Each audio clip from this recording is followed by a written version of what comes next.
Still more on initiatives to boost Nigerian economy. President Bola Tinubu on Friday rounded off his official engagements in China, reaffirming his commitment to replicate China's infrastructure when he returns to Nigeria.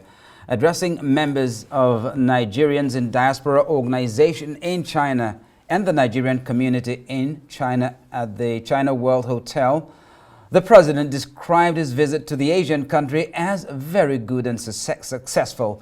He emphasized his efforts to strengthen cooperation in infrastructure, trade, finance, energy, green economy, and mining when he met with President Xi Jinping, Premier Li Qiang, and during his participation at the 2024 summit of the Forum on China-Africa Cooperation, FOCAC. The president, however, cited the importance of discipline and commitment to national service, citing China's disciplined society as an example for Nigerians to follow. Now let's have this conversation with Arise analyst and director, Abuja School of Social and Political Thought, Dr. Sam Amadi. Thank you. Well, thanks for joining us. The president wants to replicate China's infrastructure in Nigeria, and that's what stands out exactly. Now, let's start with this. The word infrastructure is so broad-based, so what exactly would the president be referring to when talking about infrastructure, the Chinese model? Well, I think probably he has his mind on the physical infrastructure. I mean, every day social media, whether YouTube, you see amazing infrastructure development in China. Of course, China, in terms of human infrastructure, has done well enough. I mean, perhaps the country with the best record in taking millions out of poverty. President Buhari talked about 10 million every year for 5 years or thereabouts, and Tinubu says it continues. But so far, we know from the World Bank and other estimation that we expect more Nigerians to go into poverty. I mean, estimated maybe 20-something million people will go into poverty. About 26 or thereabout million Nigerians are going to be extremely hungry and starved.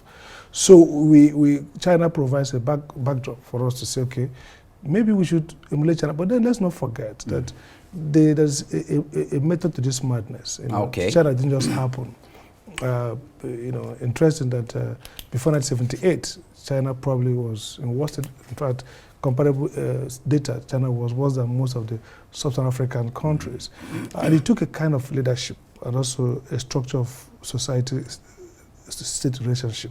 So, President Tinubu might first start by saying, what did Deng and others do differently? Patriotism is part of it. I mean, you can't grow the economy without nationalism. But then it manifests in commitment to the country. Chinese leaders are not kleptocrats. They're not, you know, they don't have to steal their country's money. I remember when I was in the US, when one of the Chinese presidents, nobody knew him outside Europe, outside China. They're not traveling. They're serious. They're paying executive attention to leadership.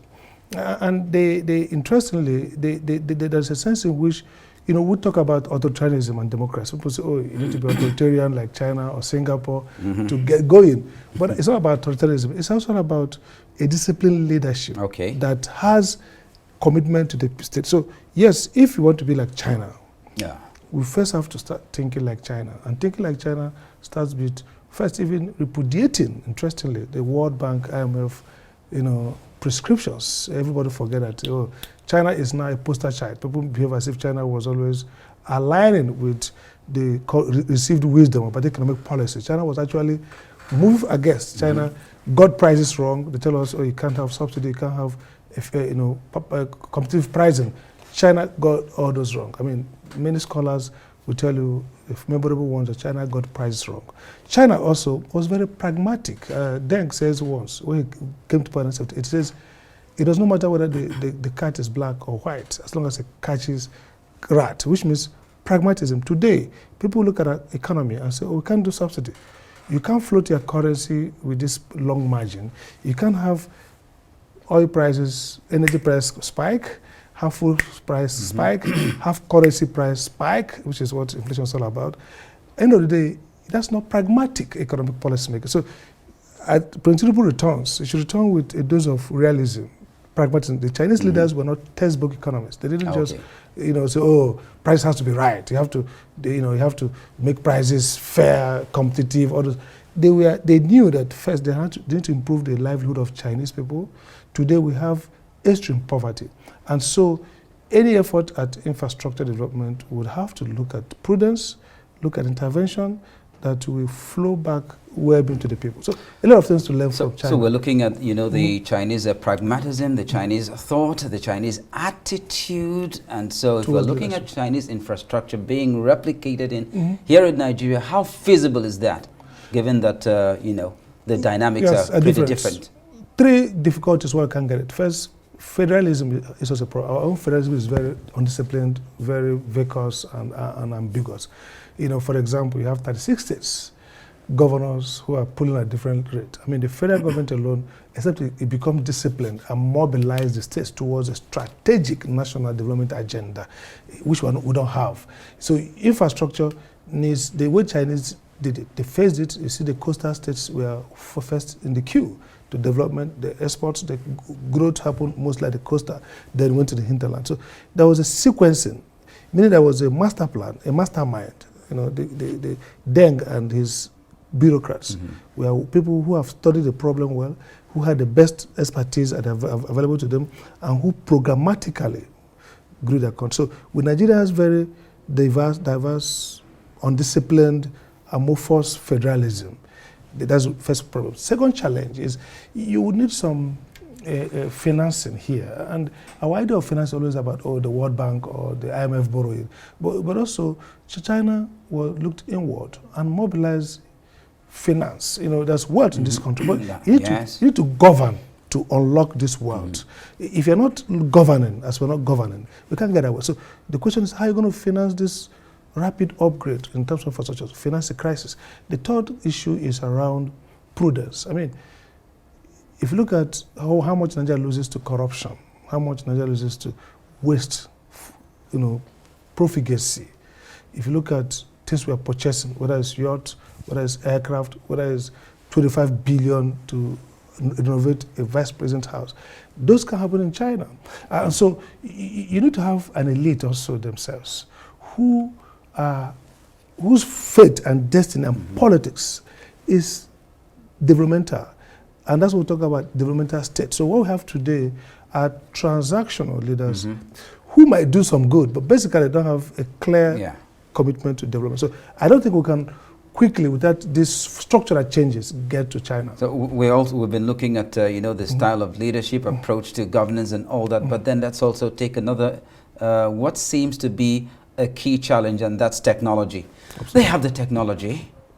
I mean, homegrown technology for that matter. So agreed, we might be able to import it, but then will it definitely be work? Even if can we really adapt it to suit our own needs? I mean, the point about technology is very important, and that's the driver of Chinese. Chinese started from low tech, moving to close to high tech now, more competitive. But again, learning by doing. Technology is not just artifacts, the computers about. Technology is also the process in which innovation happens, and the education system. Look at Chinese schools; they're upgraded now. The same with Singapore, the same with Taiwan. So we can borrow technology, we can import, but again, the technological innovation that drives growth has to diffuse, has to become systemic, meaning you don't just get one importer buy one machine, but you get people who buy a machine and learn and do reverse engineering, can recreate those machines, can optimize those machines. So we can actually learn from China, and technology is at the heart of this development. But the key thing is a government that is industrial focused, meaning you want to drive a decision through technological growth and you invest in championing technological innovation. Now, the president did cite the importance of discipline and commitment to national service in order for this to work. So it seems as if he's placing this on the doorstep of Nigerians that, look, it's up to you Nigerians for this to work or not. But that's the impression I'm getting. You're right, but that's the wrong impression. It's actually back to him, because China was in chaos after Chairman Mao and the Gang of Five. Deng has to array the disarray. The President Tinubu and his team are the ones now who have to discipline the process. So that's the problem with Nigerian leadership. They somewhat outsource the job to the people. The idea of government is to deal with externalities and transition costs. So it's the government that do not start instilling discipline by its own discipline, signaling, nudging, molding, and also forcing people to be disciplined. So rule of law, enforcement of rules, codes, ethics, and all that. But first is that across the country, not just the presidency, the states, we have an area of undisciplined leadership. And just no way that you can tell citizens to be disciplined when leadership at different levels, not just the presidency, but governors, formal sector. So we need to have leadership commitment to discipline. And that comes through leadership recruitment and the people that bring to leader. So China didn't just happen. I mean, China wasn't bound to happen. In fact, China shouldn't have happened. Deng and his team showed great courage. What about the autocracy factor in leadership, instilling discipline? That has a lot of things. You know, people have said we needed to be authoritarian, or Obasanjo should have been military. No, I think yes. You see, by the way, we have rapacious, ruinous territorialism of Mobutu Seko Seko, of Zaire, across Africa. They are all dictators. Abacha was a dictator. The difference is not dictatorship. The difference is the developmentalism. Idea of leaders who focus on development. Maybe somebody like Rwanda, maybe could be close to what you can call. So yes, it can be authoritative. You don't necessarily have to be dictatorial. But again, you have to be firm, you have to be clear-minded, and you have to be focused and developmental. That's the difference. So it might come to a democracy. We've seen that with Sweden, we saw that with some countries that democratic. South Korea started with General Park, but now democratic and increasing. So democracy is not the problem. The problem is the lack of discipline. The problem is the elite, lack of elite consensus, and a focus on development and the process of recruitment of leaders. At this point, we'd like to say thank you very much for your perspectives on this issue. Thank you very much. Dr. Sam Amadi, the Arise in-house correspondent.